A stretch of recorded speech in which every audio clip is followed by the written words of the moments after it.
Shalom. Haleluya, puji Tuhan, kesempatan pada pagi hari ini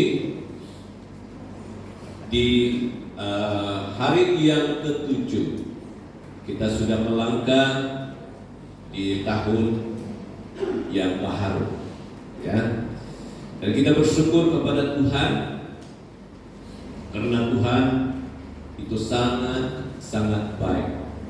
Ketika saya menghimbau kebaikan Tuhan itu dalam hidup saya secara pribadi, saya hanya dapat mengungkapkan terima kasih Tuhan, karena Dia begitu baik.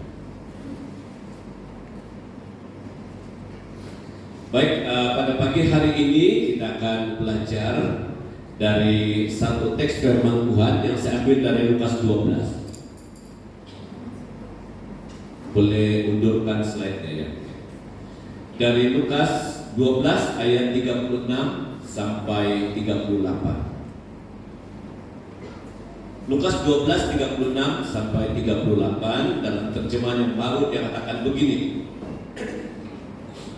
Dan hendaklah kamu sama seperti orang-orang yang menanti-nantikan tuannya yang pulang dari perkawinan, supaya jika ia datang dan mengetuk pintu, segera dibuka pintu baginya.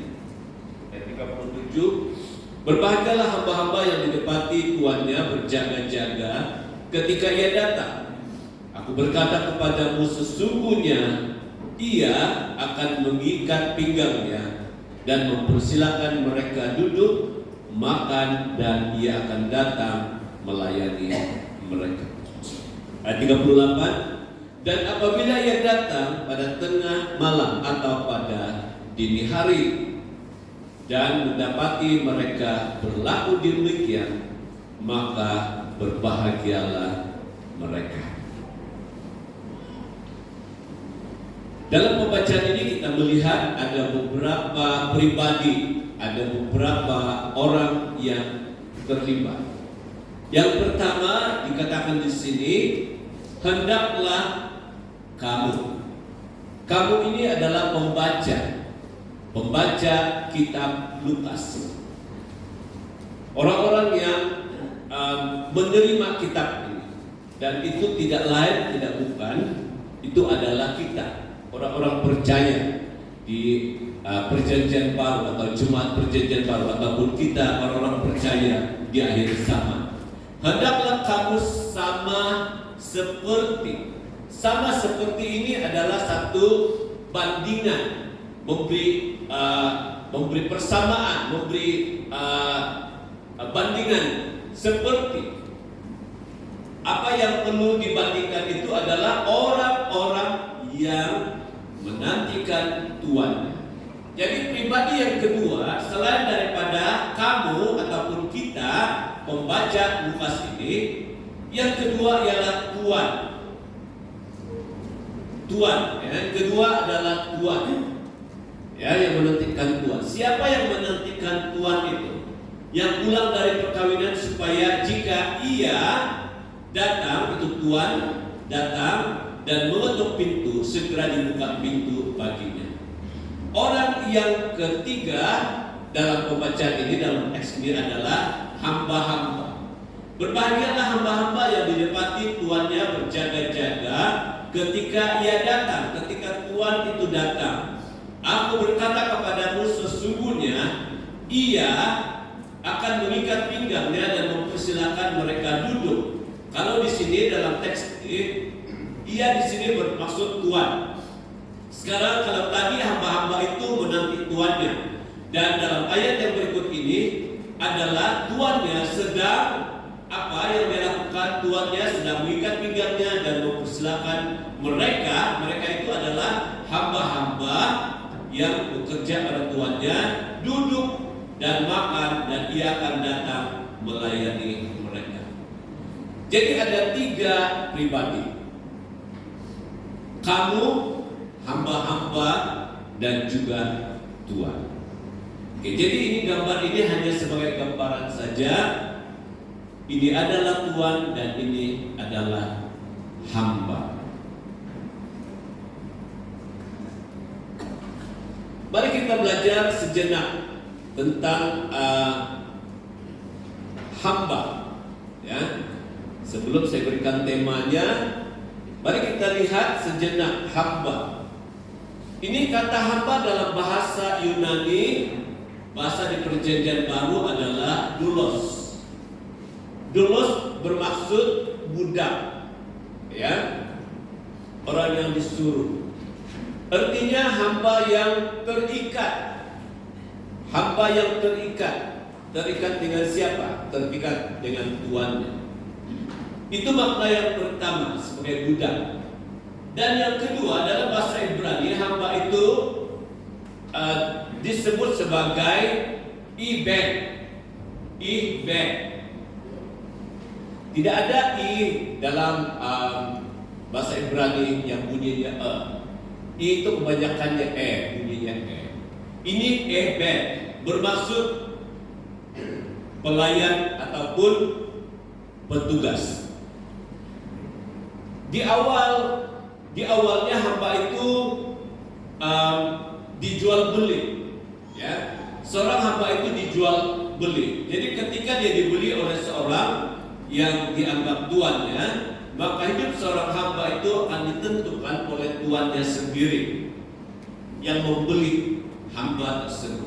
Hamba adalah orang yang sepenuhnya taat kepada tuannya karena hidupnya sudah dibeli dan dirinya bukan lagi haknya. Dirinya bukan lagi haknya sendiri, tetapi itu sudah menjadi hak tuannya. Jadi jika ingin terlepas dari perhambaan, jika dia keluar dari sebagai seorang hamba, ia harus ada penebusan, perlu ditebus, ya. Ada nilai yang perlu dibayar kepada tuan yang memiliki hamba itu. Dan berdasarkan perjanjian lama, seorang hamba yang telah bebas dari perbudakan, dia boleh memilih. Dia sudah bebas dari perbudakan atau dari seorang hamba. Dia boleh memilih untuk terus menjadi hamba tuan itu, ataupun dia boleh keluar daripada terikat daripada tuan itu. Dan biasanya kalau tuan itu seorang yang baik, hamba yang sudah bebas daripada perbudakan itu akan terus memilih menjadi hamba kepada tuannya. Ya. Dan ini kita boleh rujuk dalam Ulangan 15 ayat 16 hingga ayat yang ke-17. Dalam Alkitab, kata hebed dalam Perjanjian Lama itu disebut dalam 127 kali, ya, perkataan ebed ataupun perkataan hamba itu disebut 127 kali. Dan dalam Perjanjian Baru disebut dalam 41 kali. Jadi ini bermakna kata hamba ini selalu disebut dan menjadi kata-kata yang penting untuk dipahami dalam Alkitab. Mari kita perhatikan apa tugas umum seorang hamba. Ya, secara umum, hamba itu seorang yang mesti sedang bekerja. Ya, tidak ada masa untuk relax, tidak ada masa untuk cuti. Dia sedang bekerja. Kecuali tuannya memberikan dia cuti atas sebab-sebab tertentu. Mungkin sebabnya sakit, dia tidak akan bekerja pada waktu itu. Jadi seorang hamba itu mesti sedang bekerja, terus-menerus, senantiasa bekerja. Dan dia adalah seorang yang sentiasa bersiap sedia menanti. Kalau dia sebagai penjaga pintu, dia akan sentiasa berada di pintu itu dengan bersiap sedia menanti. Apabila tuannya datang, dia terus membuka pintu. Dia tidak perlu lagi dipanggil-panggil ataupun ada message lagi yang tuannya datang dan baru dia membuka pintu. Tidak, dia sentiasa siap sedia menanti. Kemudian seorang hamba itu mestilah seorang yang taat. Dia seorang yang setia, ya, taat. Dia tidak boleh mengingkari apa yang diperintahkan oleh tuannya. Dia taat, sama dia suka atau tidak, dia tetap taat. Dan dia seorang yang setia. Yang keempat di situ, seorang hamba ini mesti kenal tuannya. Ya, dia tidak boleh tidak kenal tuannya. Ya, kalau tuannya berdaham saja, dia sudah tahu itu tuannya. Kalau dia tuannya, contohlah, kalau tuannya bersiul-siul, dia tahu itu siulan tuannya, bukan siulan orang lain. Ataupun kalau tuannya tapak kaki tuannya melangkah yang kedengaran, dia juga tahu bahwa itu adalah tuannya. Jadi seorang hamba ini kenal pasti itu tuannya. Yang kelima, seorang hamba itu berpeluang menjadi ketua. Kalau didapati hamba itu seorang yang bijaksana dan seorang yang baik, seorang yang setia, dia diberi peluang untuk menjadi ketua kepada hamba-hamba yang lain. Jadi ini adalah secara umum, ya, tugas seorang hamba secara umum. Oke. Dan hari ini kita akan belajar satu tema yang selalu kita sebut hamba kesukaan Tuhan. Ya. Tema kita hari ini adalah hamba kesukaan Tuhannya, ataupun hamba yang berkenan kepada Tuhan, ya, kepada majikan ataupun kepada orang atasannya. Dalam konteks kita sekarang, dalam konteks di Perjanjian Baru, hamba ini adalah merujuk kepada orang percaya. Ya, tadi itu adalah gambaran tentang tuan dan hamba, sebagai budak ataupun sebagai pekerja, servant. Ya. Tetapi kali ini dalam konteks Perjanjian Baru, hamba itu adalah kita, orang-orang yang percaya kepada Yesus. Sementara Tuhan itu adalah Yesus Kristus. Ya, Yesus Kristus itu adalah Tuhan. Kita telah ditebus daripada hamba dosa. Ya, hamba dosa. Hamba dunia, keduniawian, kepada hamba Kristus. Dan walaupun kita ada hubungan, walaupun ada hubungan antara hamba dengan Tuhan, tetapi dalam konteks Alkitab Perjanjian Baru yang kita baca, Yesus tidak menganggap kita sebagai hamba. Ya, dia tidak menganggap kita sebagai hamba, tetapi Yesus menganggap kita sebagai sahabat ataupun kawan sekerjanya, sekerja Allah. Ya, dia tidak menganggap kita hamba. Tetapi kita perlu sadar bahwa kita ini adalah hamba Tuhan, hamba kepada Yesus. Yang kita lakukan adalah kehendak Yesus, kehendak Dia. Ya, tapi Yesus tidak menganggap kita sebagai hamba. Baik, mari kita lihat yang selanjutnya. Ya, bagaimana kita boleh menyenangkan hati Tuhan.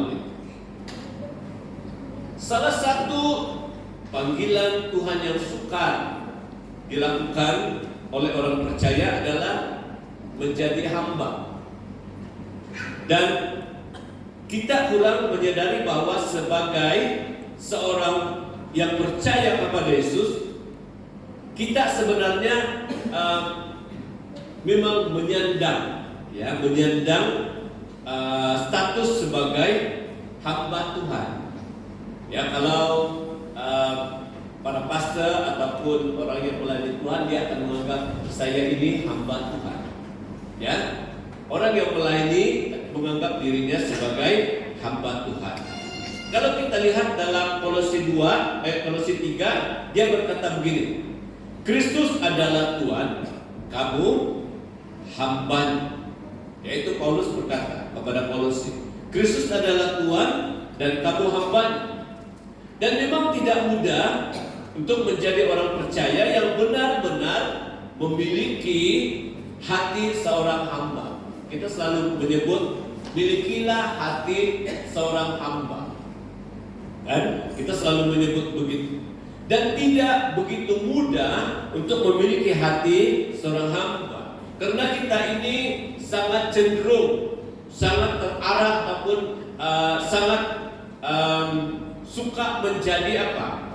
Menjadi bos, menjadi tuan. Kita suka menjadi orang yang lebih besar, yang dialu-alukan, ingin menjadi pemimpin, tidak ingin dilayani tapi mau tidak mau melayani tetapi mau dilayani.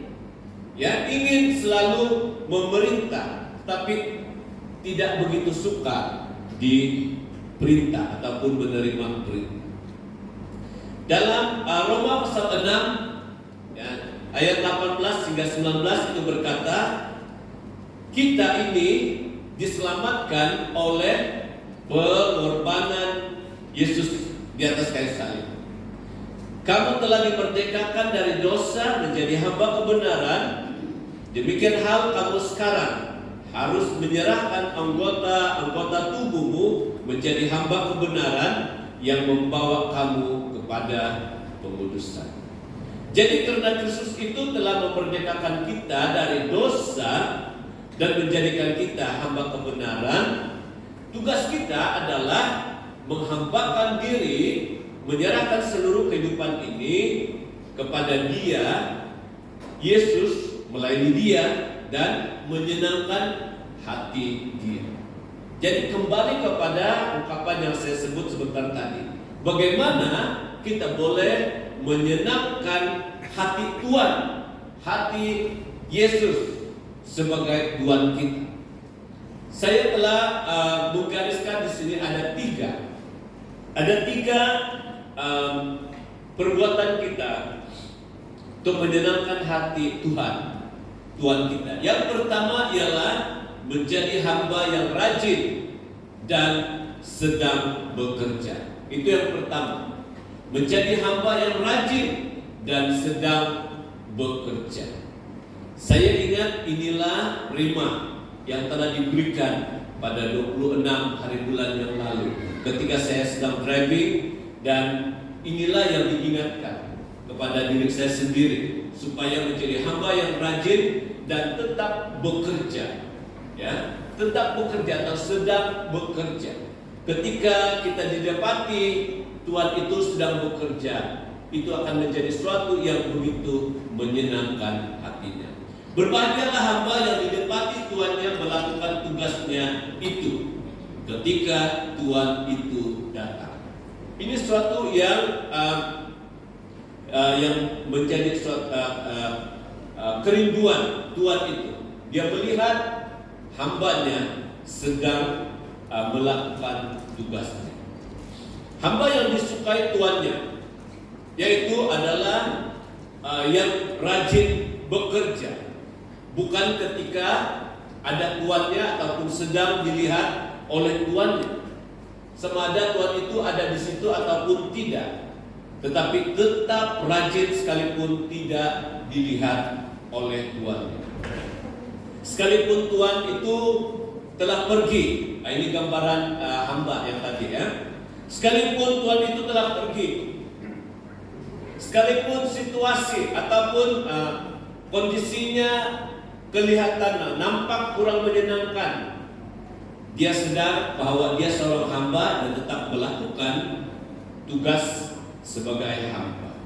Dia sadar bahwa tugas utamanya adalah bekerja keras dan melakukan tanggung jawab yang telah dipercayakan kepadanya. Beberapa ungkapan dalam Amsal yang mengatakan bahwa orang yang rajin bekerja ini pasti akan mendapat banyak keuntungan. Orang yang rajin bekerja, orang yang sentiasa ataupun orang yang sering mendapat banyak keuntungan.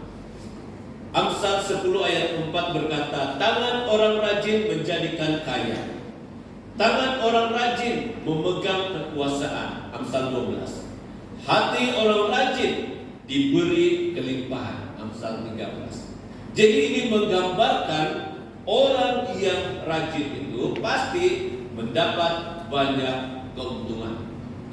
Dan Paulus juga menasihati dalam Roma 12 ayat 11 yang berkata, janganlah hendaknya kerajinanmu kendor, biarlah rohmu menyala-nyala dan layanilah Tuhan. Jemaat Tuhan yang dikasihi oleh Tuhan, inilah basis pertama yang penting untuk kita bawa di tahun yang kita mulai lalu ini. Menjadi hamba yang rajin dan yang tetap bekerja bagi melayani Tuhan. Selain menjadi hamba yang rajin dan sedang bekerja, yang kedua, untuk menyenangkan hati Tuhan kita perlu menjadi hamba yang baik dan setia. Hamba yang baik dan setia. Dalam Matius 25 ayat 21 berkata, baik sekali perbuatanmu itu, hai hambaku yang baik dan setia. Engkau telah setia dalam perkara kecil, aku akan memberikan kepadamu tanggung jawab dalam perkara yang besar. Masuklah dan turutlah dalam kebahagiaan Tuhanmu. Kesetiaan itu berbicara, kesetiaan itu berbicara tentang ketaatan. Dan kalau pada hari-hari ini, pada waktu ini, pada zaman ini, orang-orang muda katakan pada zaman now, ini orang muda punya bahasa, kita tidak begitu mudah menemukan orang-orang yang setia. Tidak mudah menemukan orang yang setia. Bukan tidak ada, tapi tidak mudah menemukan. Kesetiaan itu merupakan satu komitmen diri sendiri untuk suatu tanggung jawab yang telah dipercayakan. Dalam Amsal 20 ayat 6 berkata, banyak orang menyebut diri baik hati, tetapi orang yang setia, siapakah menemukannya? Alkitab juga berkata bahwa tidak begitu mudah untuk menemukan orang-orang yang baik hati dan setia. Pada umumnya orang yang setia, orang akan setia tetapi selalunya bersyarat. Saya akan bertanggung jawab untuk ini dengan syarat ini. Ini syarat saya 1, 2, dan 3. Gitu. Ya. Tidak semua orang menyadari bahwa sesungguhnya kesetiaan itu sebenarnya adalah pintu gerbang ataupun pintu ke suatu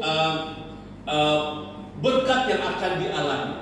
Kesetiaan itu adalah suatu landasan kita untuk masuk ke pintu yang akan kita temukan. Di sana ada berkat ataupun ada suatu yang kita boleh sebut sebagai next level yang dari Tuhan ataupun promosi yang dari Tuhan. Kalau kita lakukan sesuatu yang telah diberikan dengan setia, pastinya Tuhan akan percayakan yang lebih daripada itu. Ya, yang lebih daripada itu. Itu sebabnya kita meletakkan, kita punya visi belajar melakukan sesuatu yang lebih daripada biasa, lebih daripada biasa. Dan pastinya kita akan dibawa ke promosi yang berikutnya ataupun kepada next level yang akan datang. Dalam Lukas 16 ayat 10 berkata, barang siapa setia dalam perkara-perkara kecil, ia setia juga dalam perkara-perkara besar. Mungkinkah tuan, seorang tuan atau seorang majikan mempercayakan perkara-perkara besar kepada hambanya, ataupun kepada pekerja, ataupun kepada pelayannya, jika hamba itu ataupun jika pekerja itu tidak terlebih dahulu setia dalam perkara-perkara kecil? Mestinya tidak. Dan kita perhatikan apa yang dikatakan Tuhan kepada hamba yang setia. Ya, hamba yang setia. baik sekali perbuatanmu itu. Baik sekali perbuatanmu itu. Engkau telah setia dalam perkara kecil, aku akan memberikan kepadamu tanggung jawab dalam perkara yang besar. Nah, inilah janji Tuhan itu kepada hamba yang baik dan setia. Yang ketiga dan yang terakhir, bagaimana kita menyenangkan hati Tuhan selain pada menjadi hamba yang baik dan setia. Yang ketiga, menjadi hamba yang mengerti kehendak Tuannya dan melakukannya. Menjadi hamba yang mengerti kehendak Tuannya dan melakukannya. Apa yang dilakukannya? Melakukan perintah atau melakukan kehendak Tuannya. Kalau kita membaca ayat ini bersama-sama, saya minta kita bersama-sama membacanya. Ayat dari Adapun 2:3. Adapun hamba yang tahu akan kehendak Tuannya, tetapi yang tidak mengadakan persiapan atau tidak melakukan apa yang dikehendaki Tuannya, ia akan menerima banyak pukulan. Tetapi barang siapa tidak tahu akan kehendak Tuannya dan melakukan apa yang harus mendatangkan pukulan, ia akan menerima sedikit pukulan. Setiap orang yang kepadanya banyak diberi, daripadanya akan banyak dituntut. Dan kepada siapa yang banyak dipercayakan, daripadanya akan lebih banyak lagi dituntut. Saya membaca ini berulang-ulang untuk memahami. Dalam versi Borneo, kita versi Borneo, dia katakan begini: seorang hamba yang mengetahui kehendak tuannya, tetapi tidak bersedia ataupun tidak melakukan kehendak tuannya, ya, serta tidak melakukannya, akan disebat dengan teror. Dia tahu kehendak Tuhan, tapi dia tidak melakukannya, dia menerima pukulan, kan? Ya, menerima sebatan. Macam mana sebatan Tuhan itu? Ya, kita pun tidak pasti. Ya, sebatannya mungkin bentuk teguran-teguran tertentu yang kita akan terima. Ya.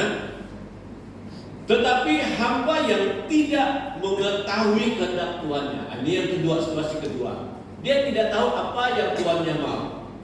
Tidak mengetahui kehendak Tuannya. Sekalipun melakukan perkara yang patut dihukum sebat, akan dihukum dengan ringan saja. Dia ringan sedikit.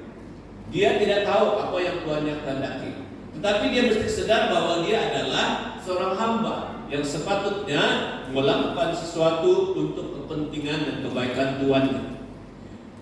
Dia pun kena sebatan juga, cuma lebih ringan daripada yang tadi, ya, yang tahu kehendak Tuannya tapi tidak lakukan. Karena sesiapa yang diberikan banyak, ini adalah situasi yang ketiga. Ini tanggung jawab. Sesiapa yang diberikan banyak, banyak pula akan dituntut daripadanya. Semakin banyak yang diamanahkan kepada seseorang, semakin banyak pula akan dituntut daripadanya. Kalau banyak yang kita minta dari Tuhan, maka banyaklah yang akan dituntut daripada kita. Ya, itu kira adil. Ya, Kristus telah memberikan teladan bagaimana ia telah menempatkan kehendak Bapa itu sebagai yang terutama dalam hidupnya. Kalau kita membaca bagaimana hari-hari terakhir Yesus menerima penderitaan dan sampai kepada masa dia disengsarakan dan mati, itu bukan begitu mudah untuk mentaati apa yang dikehendaki oleh Bapaknya.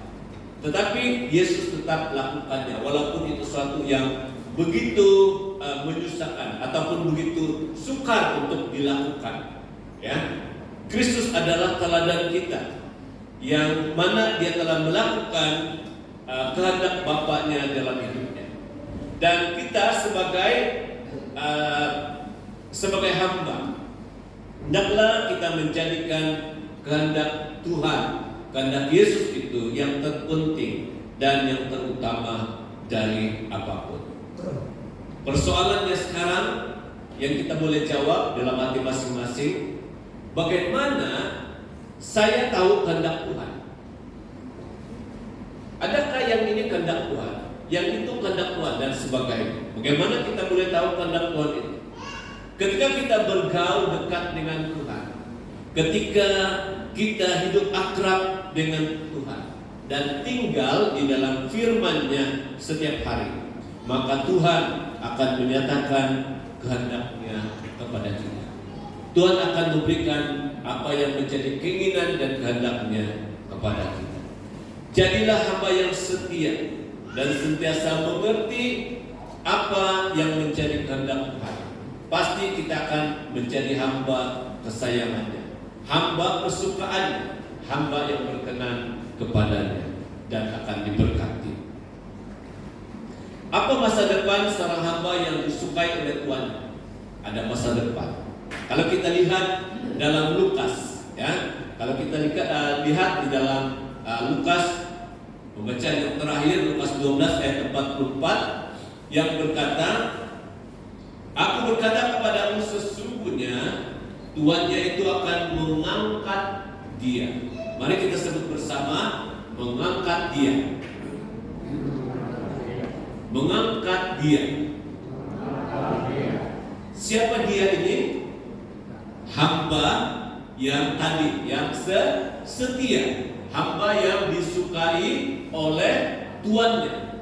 Tuannya akan mengangkat dia menjadi pengawas segala miliknya. Ini upgrade. Ini next level. Kita selalu menyebut next level. Dan kita boleh mengingat apa cerita tentang Yusuf di rumah Potifar. Ya, Yusuf diberikan amanah seluruhnya di rumah Potifar. Ya, dan dia diberikan amanah itu karena tuannya telah mempercayainya. Tuannya berkenan, tuannya menyukai tanggung jawab Yusuf, seorang yang rajin, seorang yang setia. Dan itu sebabnya dia telah dipercayakan, diangkat menjadi pengawas atas segala miliknya. Bagi kita yang ada pengalaman bekerja, kalau kita didapati oleh tuan ataupun majikan kita boleh melakukan tugas itu dengan jujur, dengan amanah, dengan rajin dan setia. Pastinya kita akan di next level atau diberi tugas-tugas yang lain. Ya, tugas-tugas yang lain. Saya masih ingat waktu saya dulu menunggu keputusan pemeriksaan SPM. Saya sempat bekerja di supermarket, ya, di salah satu supermarket yang terkenal di Kota Kinabalu pada masa itu.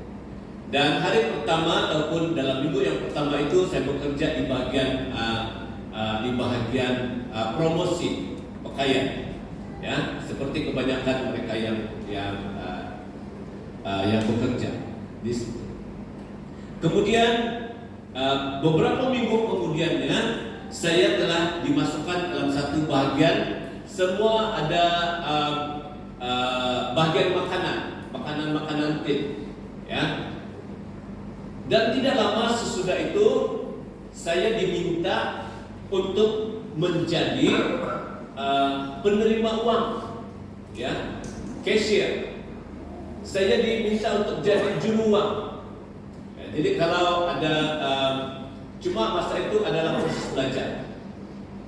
Kemudian sesudah itu beberapa waktu selepas itu saya dipanggil untuk menerima tempahan. Jadi kalau ada tempahan daripada manajer ataupun bagian barangan, saya diminta untuk semak, ya, cek barang itu semua dalam keadaan baik ataupun tidak. Adakah jumlahnya tepat seperti apa yang dikirim? Apabila saya coba mengimbas kembali keadaan itu, ini sama seperti mengangkat, ya, seorang itu, hamba itu kepada tugas-tugas tertentu. Setelah kita dilihat dipercayakan oleh majikan atau tuan kita dengan setia, boleh dipercayai, amanah dan rajin. Ya. Dan akhirnya saya dinaikkan ke satu jawatan itu dalam tidak sampai setahun, beberapa bulan saja. Ya, sebagai penyelia kepada semua pekerja-pekerja yang di setiap bagian itu. Dia ada beberapa penyelia. Ini kamu penyelia di bagian ini, kamu penyelia di bagian ini. Jadi penyelia. Dan inilah yang dikatakan mengangkat, upgrade, memberikan kepercayaan yang lebih. Ya. Jadi saya percaya bahwa inilah menjadi kerinduan kita. Ketika Tuhan mempercayakan kita, percaya kepada kita dan dalam melakukan apa yang menjadi kesukaannya, pasti kita akan menerima satu tugas yang baru, yang lebih daripada itu. Ya, percayalah bahwa kesetiaan kita melakukan pelayanan pada waktu ini, Tuhan akan percayakan kepada pelayanan-pelayanan yang lebih daripada itu pada masa akan datang. Coba kamu imas kembali pelayanan kamu, ya, masing-masing.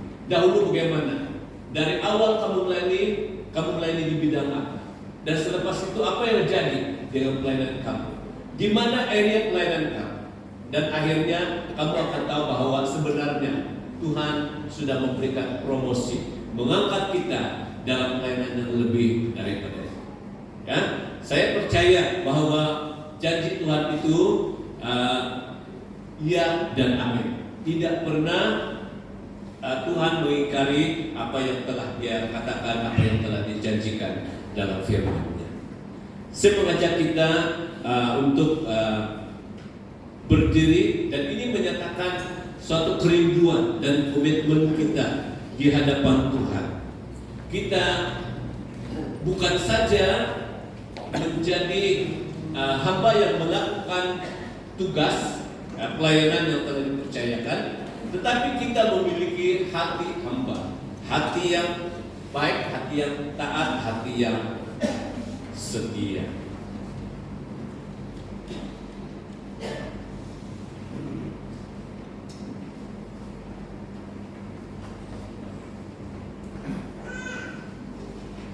Kata-kata dari pujian ini berkata, kalau bukan Tuhan, kau bukan Tuhan yang melihat rupa, kau bukan Tuhan yang memandang harta, hati hamba yang selalu kau cari. Biarlah Tuhan temukan itu di dalam setiap kita, dalam setiap pribadi kita. Biar Tuhan temukan itu di hati saya. Biar Tuhan temukan itu di hati Anda sekalian, di hati jemaat Tuhan. Dan komitmen kita selama masih ada kesempatan untuk hidup ini, saya mau menyembah Engkau Tuhan, sebab Engkau sangat berarti bagi saya. Dan yang terbaik yang daripada kita, itulah yang kita mau persembahkan kepada Tuhan kita, yaitu Yesus.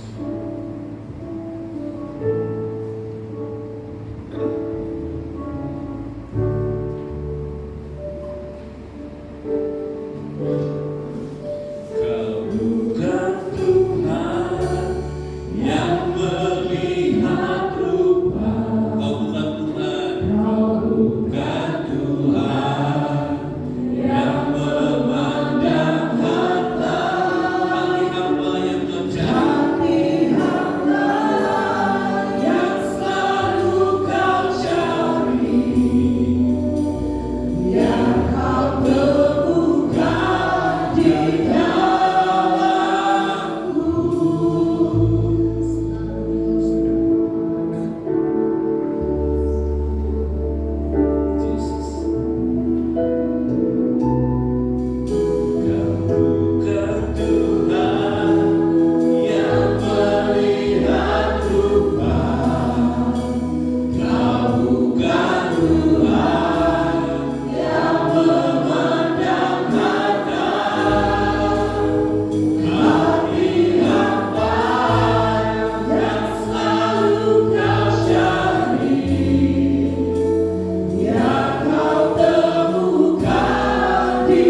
yang sentiasa menyatakan kemurahan dan kasih setia-Mu atas setiap pribadi kami, Tuhan.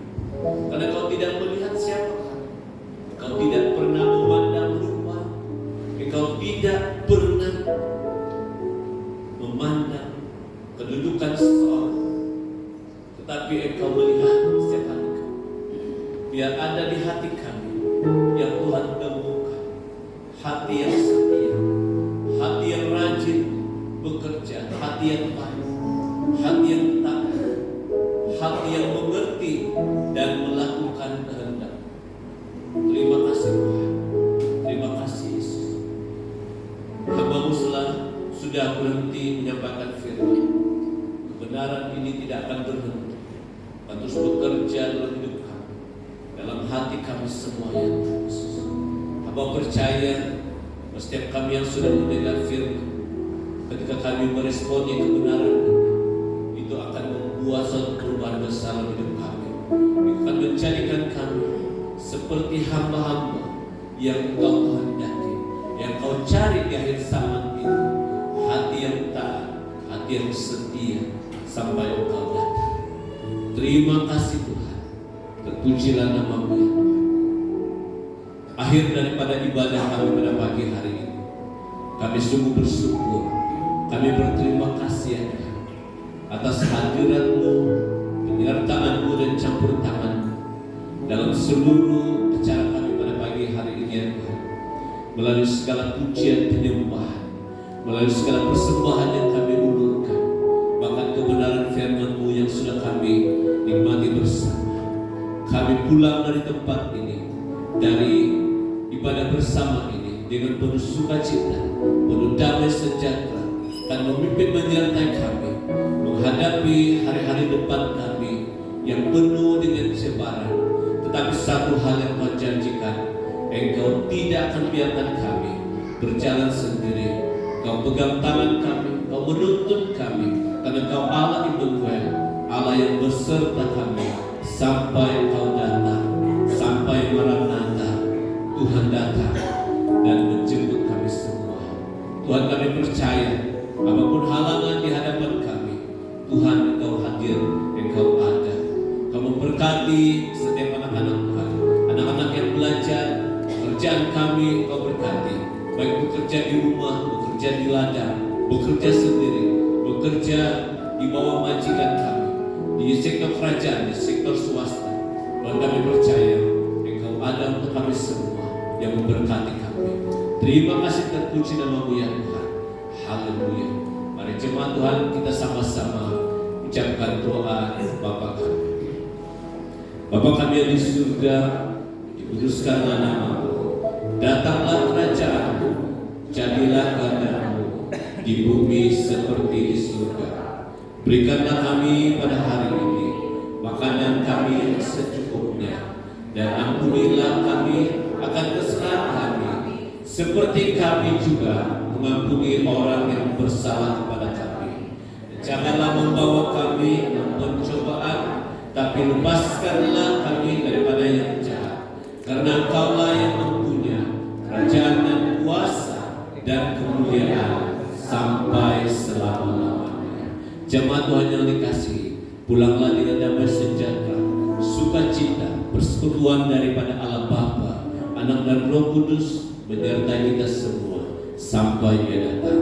Dalam nama Tuhan Yesus Kristus, kami berdoa dan bersyukur. Kita semua katakan bersama, amin.